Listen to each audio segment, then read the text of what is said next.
जब माता सती ने स्वयं का देह त्याग दिया, उसके बाद माता सती ने हिमालय के घर में जाके जन्म लिया है, क्योंकि अंत है। अंत समय पर आप जब अपने प्राण त्याग रहे हो, उस समय आपकी जो इच्छा है वह इच्छा भगवान जरूर पूर्ण करते हैं। आज माता सती स्वयं का देह त्याग करके हिमालय के घर पार्वती के रूप में जन्म लिया है, क्योंकि यहाँ तुलसीदास जी महाराज प्रथम चौपाई में कहते हैं, भवानी शंकरो वंदे श्रद्धा विश्वास रूपणो। हिमालय जी की उम्र हो चुकी है, श्रद्धा का जन्म हुआ है। यहाँ तुलसीदास जी महाराज पार्वती जी को श्रद्धा कहते हैं, क्योंकि जब तक विश्वास और श्रद्धा आपके जीवन में नहीं है, तब तक आपको भगवान की भक्ति प्राप्त नहीं हो सकती। क्योंकि जीवन काल के अंदर हमें हमेशा ध्यान रखना चाहिए कि जिसके ऊपर एक बार विश्वास बैठ गया, और विश्वास बैठने के बाद में वहां श्रद्धा उत्पन्न होती है। एक को मानो, मैंने कहा ना,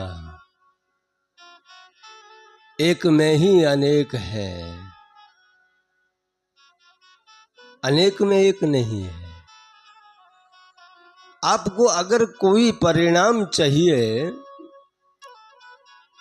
तो एक ही जगह, एक ही देव के अंदर आपको सारे देव नजर पड़ जाएंगे। माता पार्वती का जन्म हो चुका है, और जब यह समाचार नारद को प्राप्त हुआ, नारद जी स्वयं वहां गए। नारद समाचार सब पाए, कौतुक कहीं गिर गह सिधाए।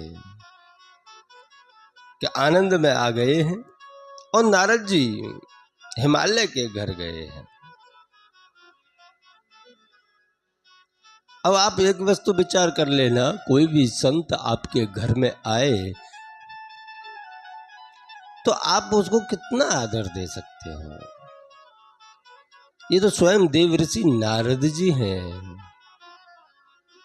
कि जहां भी जाते हैं वहां सम्मानित होते हैं, और सम्मानित होने के बाद उनको कभी अहंकार नहीं आता। यहाँ शैलराज जी ने, हिमालय जी ने बड़े ही प्रेम से स्वागत किया है। शैल राज बड़ आदर दीना, पद पखार वर आसन दीना। संत की पूजा करके और उनको उचित स्थान दिया है।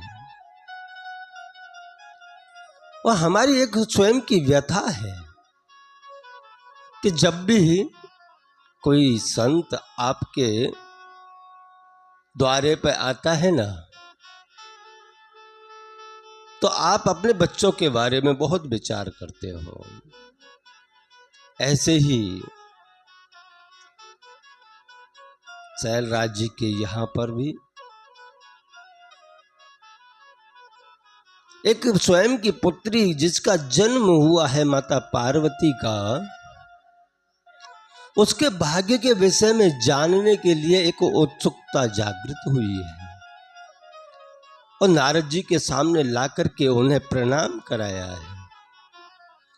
प्रणाम कराने के बाद में जो प्रश्न मन के अंदर है, वह प्रश्न नारद जी को सुनाया है कि नारद जी, आप त्रिकालदर्शी हो, हमारी पुत्री का भाग्य देख दो। और जब भाग्य देखने की बात आई तो नारद जी ने बड़े ही प्रेम से उनका भाग्य देखा है, क्योंकि मां जगत जननी ने अवतार लिया है। अब उसके विषय में नारद जी कहें तो क्या कहें, पर कोई मार्ग तो बताना ही पड़ेगा। नारद जी ने बहुत बखान किए, आपकी पुत्री भाग्यशाली है, आपकी पुत्री के नाम से इस चराचर जगत में स्त्रियां पतिव्रत धर्म पालेंगी, उनके नाम से व्रत धारण किया करेंगी। बहुत सारे गुण नारद जी ने गिना दिए। अब जब गुण गिना दिए, उसके बाद में थोड़े उदास हुए और शांत हो गए और कहा कि आपकी पुत्री के अंदर अनेकों गुण हैं, पर थोड़ा सा पति भाव गुण थोड़ा कमजोर है। वैसे आपकी पुत्री बहुत भाग्यशाली है, आप चिंता मत करो, पर इनके जीवन काल के अंदर एक पति का ही जीवन ऐसा है जो मैं कहूं तो कैसे कहूं, एक दोष लगा हुआ है। तब राजन ने पूछा कि ऋषिवर, कौन सा दोष लगा है मेरी पुत्री को कि इसके जीवन में इसका पति गुणहीन होगा, नग्न होगा, मानहीन होगा, उदासीन होगा, बस उसे अपनी ही पड़ी रहेगी और कुछ होगा नहीं। तब शैलराज ने कहा कि देवऋषि जी, आप जितने दोष उसके पति के अंदर बता रहे हो, इसका कोई उपाय भी तो बताओ।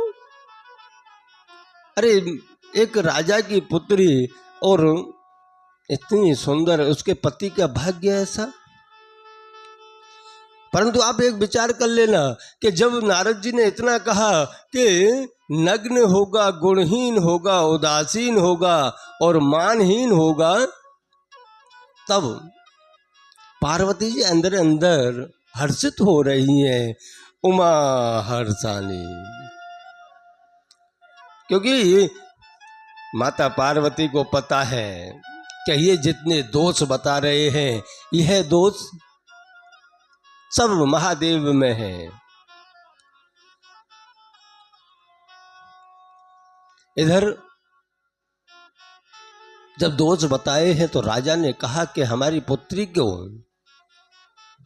ऐसा क्या किया जाए कि यह सारे दोष लागू ना पड़े।